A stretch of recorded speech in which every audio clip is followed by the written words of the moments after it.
Continuamos entonces, vamos a ver el capítulo quinto, pero por su extensión, pues lo miramos en dos sesiones. Capítulo quinto que nos habla del mediador y mediaciones, vamos a ver los eventos, ya el desarrollo como tal de esta figura en Colombia. La conformación de las listas de mediadores elegibles. El jefe de la unidad de fiscalías conformará la lista de mediadores, de acuerdo con las necesidades del servicio, la disponibilidad del recurso humano y la capacitación que tengan en medios alternativos de solución de conflictos. Esta lista debe mantenerla actualizada. Estas listas se elaboran cada 2 años, en enero, integradas por servidores públicos, aún pueden ser de la Fiscalía General de la Nación, pero no fiscales.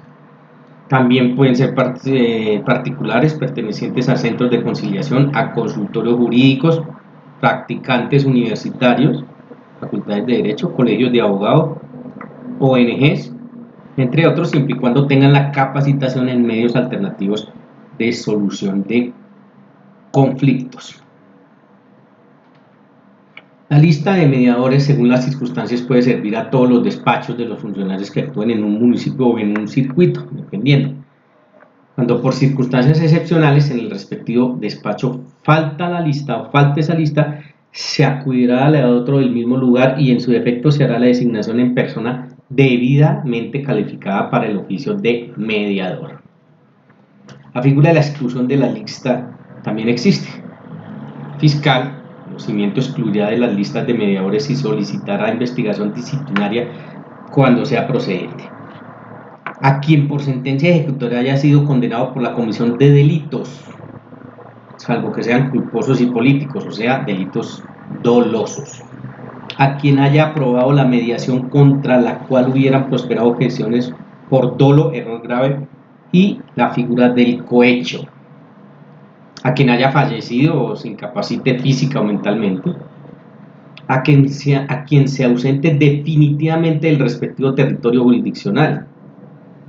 A quien sin causa justificada no acepte, retarde o no ejerza la designación. A quien como mediador haya convenido o requerido honorarios con las partes o haya recibido pago de ellas.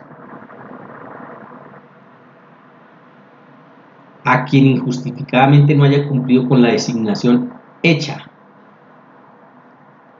A quien siendo servidor público hubiera sido destituido por sanción disciplinaria, o si es particular, cuando hubiese sido sancionado por las autoridades de ética de la correspondiente disciplina.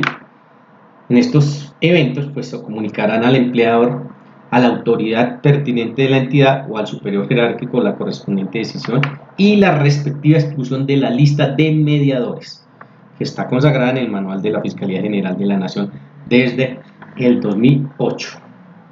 ¿Cómo se selecciona un mediador? Pues el fiscal general de la Nación o su delegado, lo hace, designa el mediador de las listas de elegibles. Antes de actuar como mediador, ese designado deberá declarar las circunstancias que puedan dar lugar a un impedimento o inhabilidad. Entonces miren que toda la figura del impedimento o inhabilidad, como ustedes la han visto para el sujeto procesal juez, aplica aquí.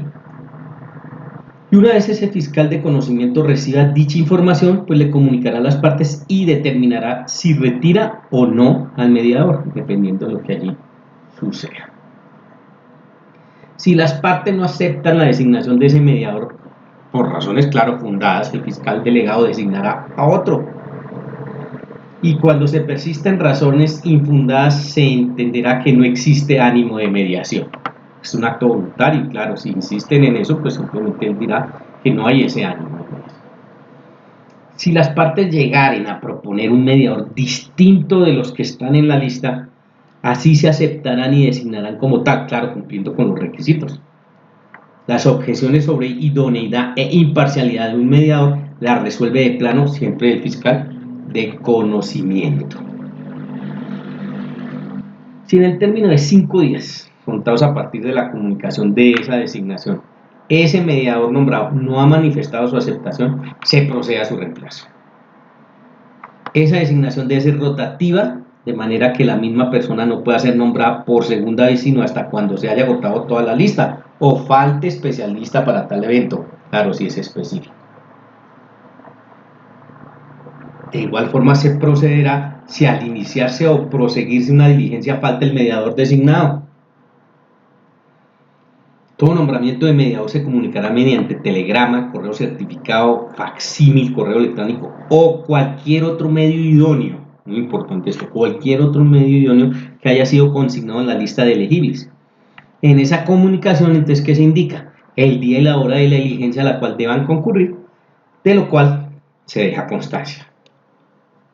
Cargo de mediador es de obligatoria aceptación dentro de los 5 días siguientes al envío de la comunicación, so pena de ser excluido de la lista, salvo que justifique su inasistencia. Si se declara impedida, está impedida esta persona designada para desempeñar esa función, se excusa para un evento, otro se excusa para prestar el servicio, o no acepta la designación cuando es del caso hacerlo, no concurre a la diligencia o no cumple su encargo dentro del término señalado, se procederá inmediatamente a la exclusión de esa lista de mediadores. Sobre ellos cae la figura, o está la figura también del impedimento e inhabilidad del mediador. También de plano, el fiscal lo decidirá si haya una causal fundada y obvio procederá a reemplazarlo. Ninguna persona podrá actuar como mediador en un conflicto en que tenga algún interés, todo el tema del impedimento general, ¿no?, en el resultado de la mediación, salvo que las partes lo permitan de común acuerdo o solo atribuirle a este tipo de mecanismo alternativo de solución de conflicto. Las objeciones sobre idoneidad e imparcialidad de un mediador la resuelve de plano el fiscal de conocimiento. ¿Qué facultades debe tener? No tiene autoridad para imponer una solución a las partes, ojo que es característica de este mecanismo, ¿no? Pero sí intentará ayudarlas a resolver su controversia. Por eso puede adelantar reuniones separadas o conjuntas con las partes como lo estime necesario. Puede también contar con opiniones de expertos, de peritos sobre aspectos técnicos de la controversia cuando no tenga el suficiente conocimiento, siempre que al respecto haya acuerdo entre las partes y ella cubre los gastos o costos de esos estudios y de esos respectivos dictámenes periciales. El mediador podrá poner fin a la mediación cuando, a su juicio, la realización de nuevos esfuerzos para la mediación no contribuye a solucionar la controversia entre la parte, o sea, él tiene esa facultad, esa medición, o cuando no advierta espíritu de acuerdo entre las partes, así lo manifestará. ¿Cuál es el procedimiento para la mediación? Recibida la solicitud, pues esa solicitud de aplicación del mecanismo de mediación debe dirigirse al funcionario judicial correspondiente con estos requisitos: la identificación del caso y de la autoridad que conoce el mismo, tema de competencias, individualidad de las partes involucradas, incluyendo la de los representantes legales en caso de incapacidad, bueno, todo el tema de legitimación en la causa, manifestación que tiene que ser expresa de someter el caso a este tipo de mecanismo. Todo lo de contactos, direcciones, números telefónicos, correos, todo lo que existe hoy en manejo de las TICs, incluyendo apoderados y representantes legales, y deberá entregarse el original y copia de esa solicitud con destino al fiscal competente y una copia para cada parte involucrada en ese conflicto. La admisión de la solicitud de mediación. Vamos siguiendo el derrotero, ¿cierto? Entonces, en esa mediación, admisión de esa solicitud recibida, que puede ser verbal o escrita, si el fiscal de conocimiento la encuentra procedente, hace el análisis de todo lo que hemos hablado hasta aquí, se designará el mediador de acuerdo con las características del hecho. De su procedencia o improcedencia se informará al solicitante. Recibida esa solicitud, el fiscal convocará a la otra parte para que manifieste si acepta el trámite de la mediación. Si no la acepta, informará lo pertinente por el mismo medio al solicitante y dejará la constancia respectiva. pues, obviamente él tendrá que respetar la voluntad de las partes sobre el nombramiento del mediador o el procedimiento concertado para tal fin. Mientras no se haya agotado el procedimiento y suscrito el acta respectiva, las partes están en su derecho de retirar su consentimiento de la mediación y simplemente no hacer caso de ese mecanismo o este mecanismo alternativo de la solución de conflictos. Por lo tanto, esta es la primera parte de nuestro capítulo 5 de mediador y mediación. En la próxima sesión, pues daremos entonces terminación a este capítulo 5.